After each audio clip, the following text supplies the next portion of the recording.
परम शांति। योगा और योग दोनों अलग है। योगा जैसे अनुलोम विलोम, प्राणायाम, वृक्षासन, ताड़ासन, ये कुछ योगा के प्रकार है।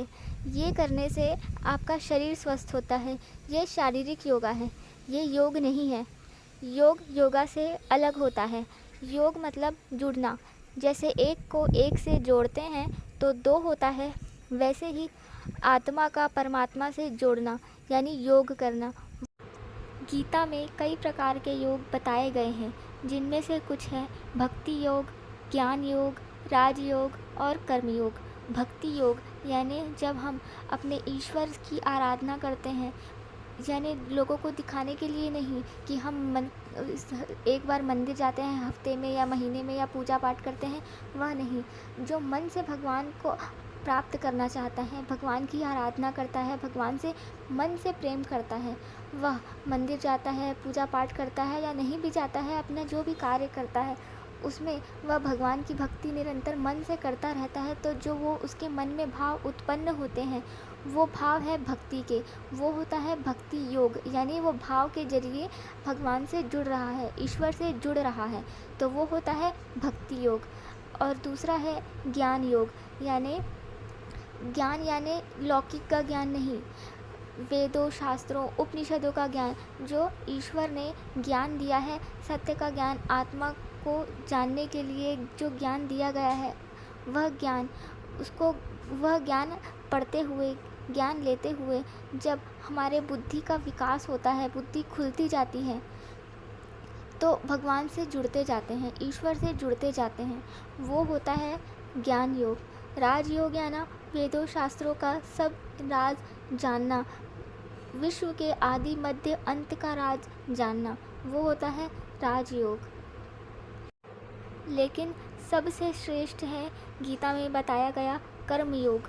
कर्मयोग यानी हर कर्म को करते हुए भगवान की याद में रहना, निष्काम कर्म करना। यानी किसी भी काम को करते हुए, किसी भी कर्म को करते हुए फल की आशा न करना, वह कर्म अपना दायित्व समझकर करना और भगवान की याद में रहकर हर कर्म को करना, वो होता है कर्मयोग।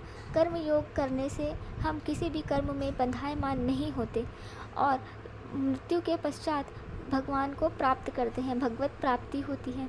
हम कोई भी कर्म करते हुए यदि फल की आशा करते हैं तो उस कर्म में बंध जाते हैं, क्योंकि हर कर्म के साथ फल बंधा होता है। आप जो भी कर्म करते हैं वह संचित कर्म में रिकॉर्ड हो जाता है, फिर उसका फल तो आपको मिलता ही है।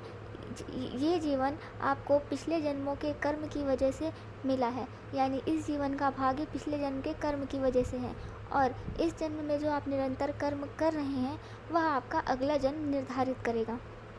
लेकिन गीता में श्री कृष्ण ने कहा है, तू कर्मयोगी बन, निष्काम कर्म कर। यानी अगर हम कर्मयोगी बनेंगे, यानी किसी भी कर्म को करते हुए फल की आशा नहीं करेंगे, तो उस कर्म के फल में नहीं बंधेंगे और निरंतर परमात्मा की याद में रहने से, किसी भी फल की आशा नहीं करने से, हर कर्म को अपना दायित्व समझकर करने से हम किसी भी कर्म में बंधायमान नहीं होते हैं और परमात्मा का ध्यान निरंतर करते रहने से जो हमारे संचित कर्म में कर्म रिकॉर्ड हैं अनेकों जन्म के, वह कटते जाते हैं और सारे कर्म एक बार जब चुकता हो जाएं तो हमें मोक्ष की प्राप्ति होती है या भगवत की प्राप्ति होती है। मोक्ष और भगवत प्राप्ति दोनों अलग हैं, लेकिन परमात्मा का ध्यान भी किस परमात्मा का? देवी देवता का नहीं, वह एक परमात्मा जो सबसे ऊपर है, जो सब आदि मध्य अंत जिससे है, जिससे यह अनंत सृष्टि है, जिससे हम सब हैं, वह एक ही है। वह निराकार परमात्मा के ध्यान में रहने से, उसकी याद में रहने से हमारी आत्मा में भी शक्ति आती है और हम कर्म योगी यानी कर्म करते करते उसके ध्यान में रहते हैं, तो किसी भी कर्म में बंधायमान नहीं होते हैं।